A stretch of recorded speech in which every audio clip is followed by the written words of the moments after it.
Was der wirklich wollte? Ja? Also A, haben wir uns die ganze Zeit unterhalten. Ne?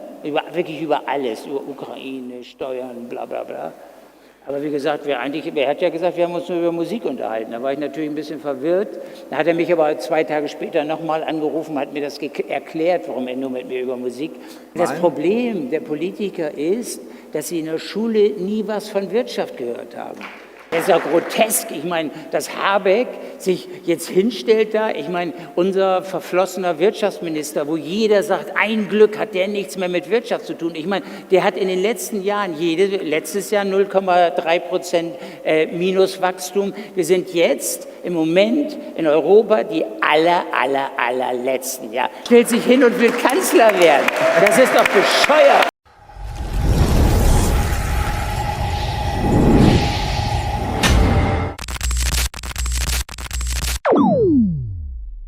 Hey Leute, Dieter Bohlen hat wieder mal keinen Filter. Er packt aus über sein Gespräch mit Friedrich Merz, warum ihn das enttäuscht hat und wieso er Habeck für absolut ungeeignet hält.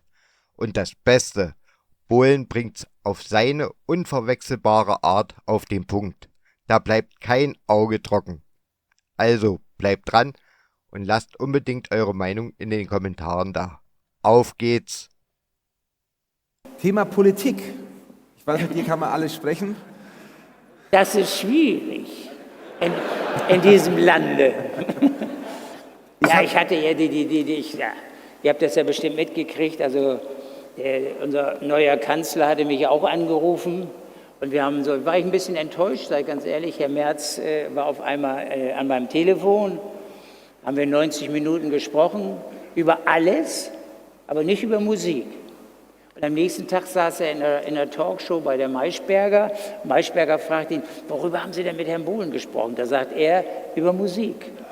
Da habe ich so gedacht, Kollege. Warum habt ihr gesprochen, ihr beide? Warum? Das war so, ich war auch im Posten ich war bei der Bild-Zeitung, das war lustig. Dann bekommst du einen Posten in Die der Chefin von Bild-Zeitung wollte mich mal kennenlernen, Frau Marion Horn. Das war echt total. Ich sage, gut, ich komme vorbei und sie sagt, ja, wir machen so ein Interview. Ne? Und auf einmal gehe ich an so einem Saal vorbei, da sitzen so 800, 900 Leute, da sage ich, Frau Horn, oder nee, sie hat mir das, also waren wir schon mit Marion, sag mal, warum sitzen da denn so viele Leute? Ja, wir machen da jetzt ein Interview vor den ganzen Leuten. Da sage ich, ja, was sind das denn für Leute? Das sind alle Journalisten von Springer. Und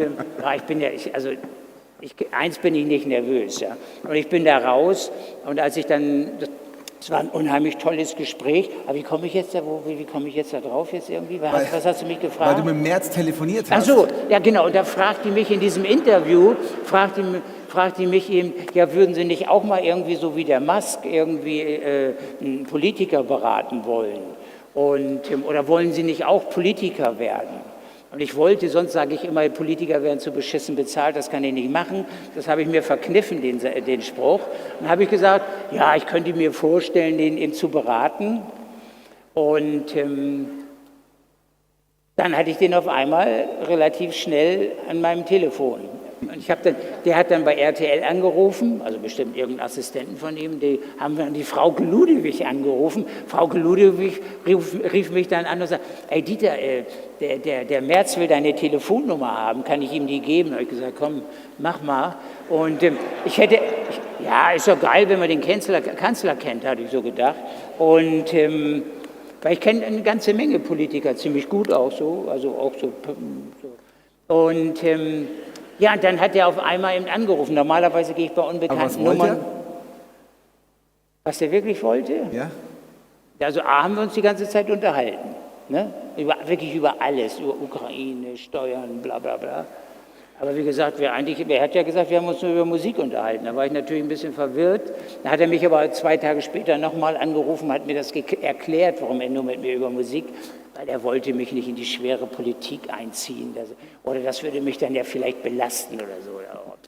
Also, naja, Also ich glaube, das sagt alles.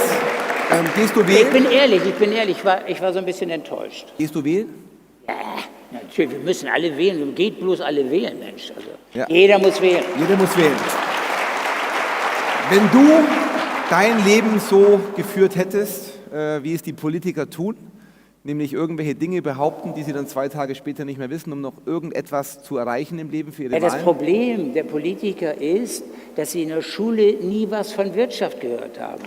Und wie man mit Geld umgeht, das wissen die ja nicht.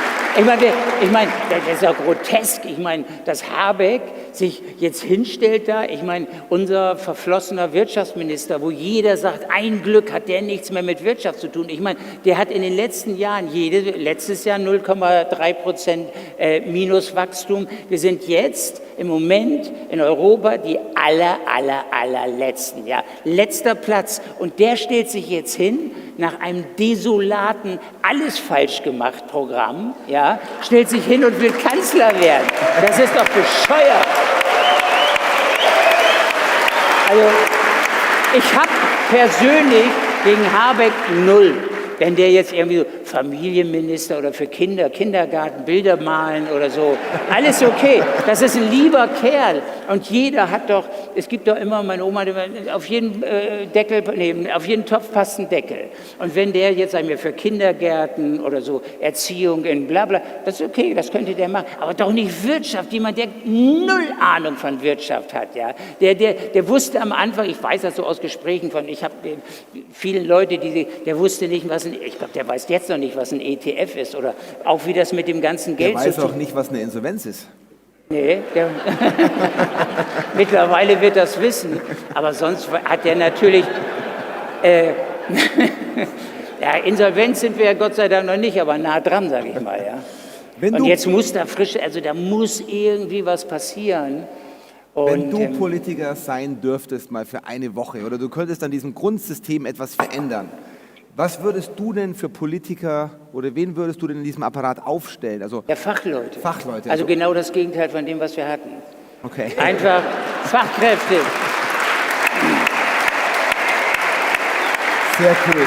Weil, ich meine, man muss sich das mal angucken, ja auch, ich meine, viele stehen ja auf Donald Trump nicht so sehr, aber wenn er jetzt so, die Leute, die er sich aussucht für Wirtschaftsfinanzen und bla bla bla, ja, da kommen eben Hedge-Manager, die Milliarden oder Billionen verwaltet haben, die genau wissen, also für ihn werden ja in Zukunft zum Beispiel und Anleihen, um das ganze Zeug, was er machen will, zu finanzieren, werden die Milliarden oder Billionen an Anleihen rausgeben. Was hat er gemacht? Also er hat sich einen Typen ausgesucht, der sich in Anleihen mega auskennt, wie kein anderer, ja, der sein ganzes Leben nur Anleihen gemacht hat.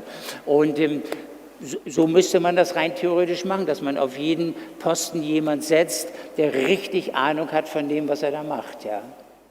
Dieter Bohlen macht mal wieder das, was man von ihm kennt. Er nimmt kein Blatt vor den Mund und redet Klartext. Sein Gespräch mit Friedrich Merz zeigt, wie Politiker ticken. Viel reden, wenig sagen. Merz behauptet, es ging um Musik. Bohlen sagt, völliger Quatsch. Dann gibt's noch eine volle Breitseite für Robert Habeck. Und das nicht zu Unrecht. Bohlen kritisiert, dass Habeck keine Ahnung von Wirtschaft hat und trotzdem Kanzler werden will. Und mal ehrlich, wer ein Land wirtschaftlich an die Wand fährt, sollte sich nicht für den Chefposten bewerben.